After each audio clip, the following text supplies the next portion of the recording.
Hey everyone, I'm Hannah and today I will be doing a review on The Necrophiliac by Gabrielle Wittkop. This was translated from the French by Don Bapst. This one, as you might know, is about necrophilia. Yes.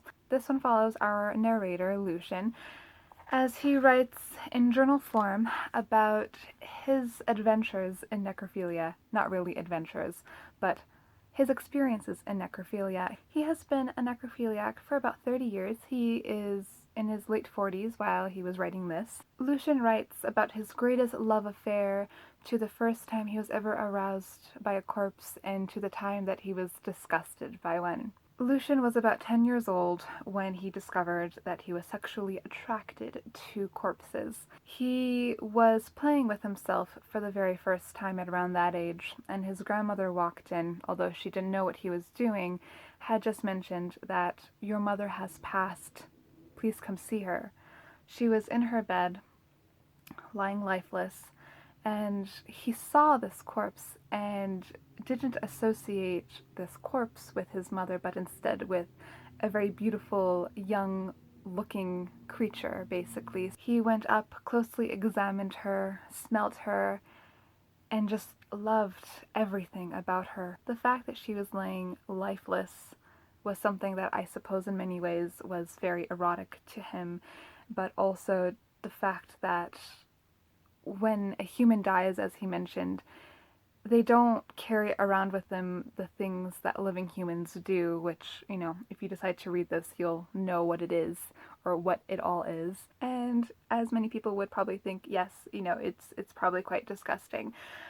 However, when reading this, it is very beautiful. What really strikes me about this was its poeticism. It is written beautifully and it's almost incomparable in many ways, but yet there is a disgusting overtone. There is obviously its subject matter, which is risque, which is disgusting, but you also feel this melancholy for Lucian. You feel the fact that he is so lonely. He has a lonely heart, and you almost as if your heart almost kind of cries for him because oh, poor guy, poor guy. No, it almost kind of gives you the sort of cognitive dissonance where you're like, it's bad, but you feel bad, so you don't really know where you almost lie on the sort of scale of like, I'm disgusted. You feel highly disgusted in so many scenes, but you also feel sadness at the same time. Perhaps sadness for yourself because of our own inevitability that we are all going to die, but also sadness for the fact that this person has found love in such a bizarre place, but disgust in the fact that he has found love in such a disgusting place, the fact that his fetish is necrophilia. Fetishes aren't always atypical. There are fetishes that are more normalized, things that, we as a society are like, yeah, okay, that's fine, I guess. But other things like this, which are very taboo, necrophilia, pedophilia, things, zoophilia, oh my goodness, lots of philias, no, lots of fetishes, right? Like, where we don't really want to think about, but they exist. There are things that are possible, things that are probable, things that are happening currently as we speak, things that make us stay up at night, things that make us question who we're talking to, things that even question ourselves. What should we think of a novel like this? And when I say I love it, what do I think of myself and what do you think of me? And when I read reviews and people who love this novel, what do I think of them? Do I just think that they enjoy literature that takes you there? Or do I think that they are truly atypical and disgusting individuals? What do I think? And this is what this book does. It confronts you on many levels, but what it also confronts you is on your own mortality. As I said, our own inevitability, and that is truly frightening. Lastly, I will leave you with this notion. This book has to be read aloud. I experienced this book both silently and vocally, and I will say that it reads beautifully when you read it aloud.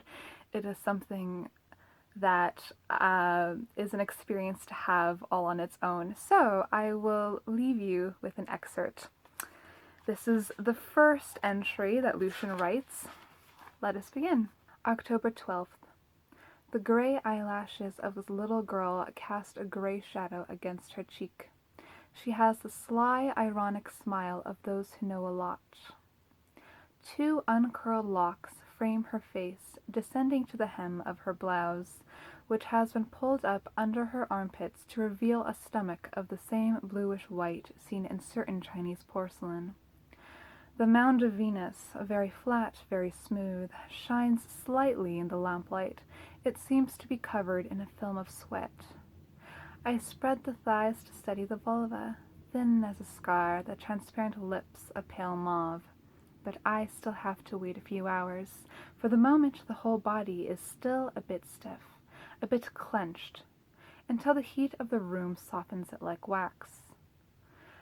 The little girl is worth the trouble. It's a truly very beautiful dead girl. Thank you guys so much for watching. Please let me know what you thought about this review. I'm hoping to do an actual discussion about death in literature and death in nonfiction. So please look out for that in the coming months. I hope you guys are doing well. Thank you guys for watching again. See ya.